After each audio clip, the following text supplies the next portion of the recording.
Hey guys, it's Shelby, otherwise known as Shelbizleee here on YouTube, and today I'm going to give you guys an update on my month of being zero waste. I'm going to tell you some of the mistakes I made, some of the trash I produced, and if I'll continue doing it in the future. So if that's something you have been curious about, stay tuned. Okay guys, so I did it. I went the month of July trying to produce no waste, and let me tell you, even as someone who has really thought of herself as someone who was living a conscious life, an eco-friendly life, man, I am pretty unconscious about some of my waste habits. I am so super curious to hear if any of you guys have learned anything new this month from me, or if you tried to do this challenge along with me, and if you learned anything along that process. Quite a few of you guys have tweeted me and told me that you were doing this along with me, so those of you who told me that, I definitely want to know in the comments below how it went for you. Let me also really quickly address that yes, we're in my bedroom, mixing it up once again. So the first thing I want to say is, unfortunately, I was keeping all of my trash in this little basket right here. This month I was putting everything that I was supposed to be throwing away into the trash, I was putting it into this bucket. And last weekend Madison and I were cleaning up our house. We did so much, so proud of us. But unfortunately, amongst that cleaning up, Madison threw everything that was in my basket into our dumpster, and it's mixed with our landlord's trash, so on and so forth. It wasn't in a bag because it was just a basket full of stuff. And so I don't have all of the trash that I produced to actually show you guys. And how frustrating that must be for you. Imagine how frustrating it is for me. So let me say that I know some of the things I threw away were like tags that go around produce and stuff like that, right? So shopping at pretty much every place, including even the farmer's market, I got packaging that like tied like my leeks, my celery, my cilantro, things that like wire tied those things together. They were pretty much unavoidable. I couldn't find those things without those little twist ties and tags and things like that.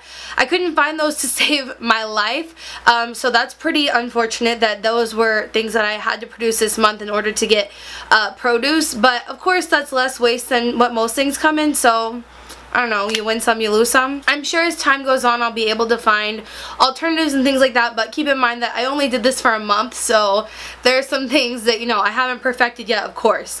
Along with the little twist ties and tags and things like that that come along with like produce, like stalks like I was talking about, there's also the stickers that come along with produce, like apples and oranges and peppers and whatever you name, like they have stickers on them. We've collected a lot of stickers this month, and since we've lived here, we have a part of our pantry where we put all of our produce stickers, or at least whenever we remember to do it. Produce stickers are something that I couldn't really avoid in most stores for most things, which is super unfortunate because, you know, I think in a lot of stores checkers are supposed to be trained in knowing the number of the fruits and the vegetables and so on and so forth, so I feel like that would be an alternative that they could do to help us avoid stickers. I don't really know of any other way. Other things I did are kind of like impulse buys, if that makes sense. So one day I had training at work and my friends right after were like, you want to go out to eat with us? And I just was like, yeah, sure, like not really thinking a whole lot of it.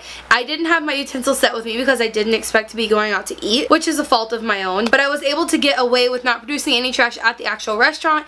It was afterwards when we went to go get boba, and I was not even thinking about it that I ordered my boba, and it came to me in a plastic cup with a plastic straw and a plastic spoon, and I literally, they said, Shelby, to go get my tea, and I went, damn it! My friends are pretty supportive of my zero waste thing. They just didn't think about it, and I mean, who can expect them to really think about it? I mean, our culture is centered around waste. It is centered around getting something disposable to consume it very quickly and then toss it out. It's insane once you start thinking about it and actively trying to stay away from it. It's insane how much you will realize it is everywhere. Something that a lot of people have said to me over this month is, well, can't you just buy that because you can recycle it? Something along those lines, right? Like whenever I did my zero waste grocery shopping at Walmart, some people said, well, couldn't you have just bought the salad in a plastic bag and then recycled that plastic bag? Multiple videos I have planned talking about this, but actually not all plastic is recyclable. It really depends on what city, town, or whoever processes your recycling,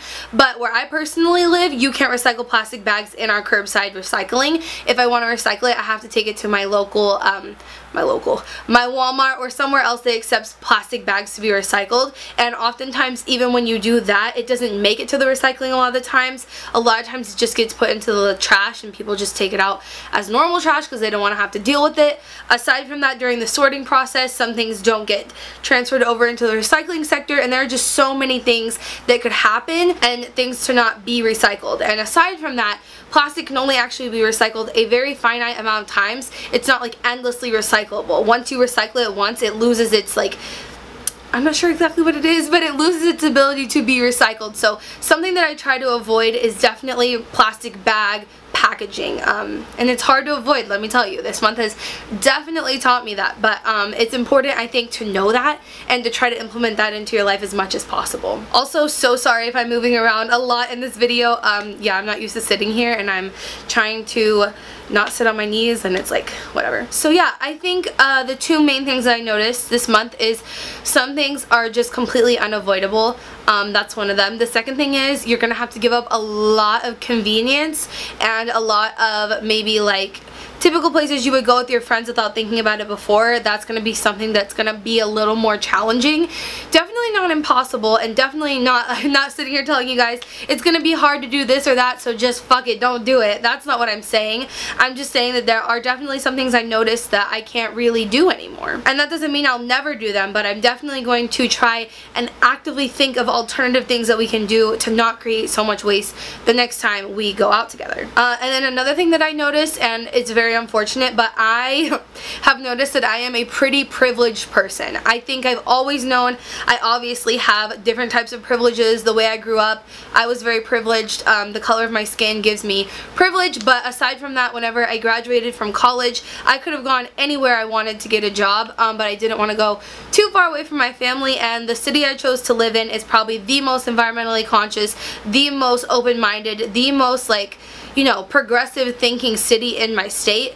And so they have more options than a lot of people out there do. I knew that going in. I knew that there were more options here for me than there are for a lot of people, because where I went to college, I was in the same boat, you know. I didn't have a lot of the things that I now have access to. I purposefully chose to live here for that reason, and it is unfortunate that maybe a lot of you guys, the only choice you have is Walmart, and you saw in my video of me trying to grocery shop at Walmart, it's very difficult to be zero waste at Walmart, and actually probably impossible. It is impossible. But I've definitely learned a lot this month. I hope you guys have learned just as much as me, and I will continue to make zero waste videos going forward. The last time I did a challenge on this channel was with veganism, and that's not something I really like highly hardcore continued with going forward, but zero waste is definitely something I will continue to look for alternatives to things that I am consuming, to things that I am throwing away, and I will continue to make videos educating you guys on how to make better choices. So I hope this covered all your questions. If you had any other questions about my zero waste month or me going forward with zero waste, please leave them in the comments below. I will be sure to reply to you guys down there. If you're not already following me on Instagram, go do that. And remember, until next time, create the peace.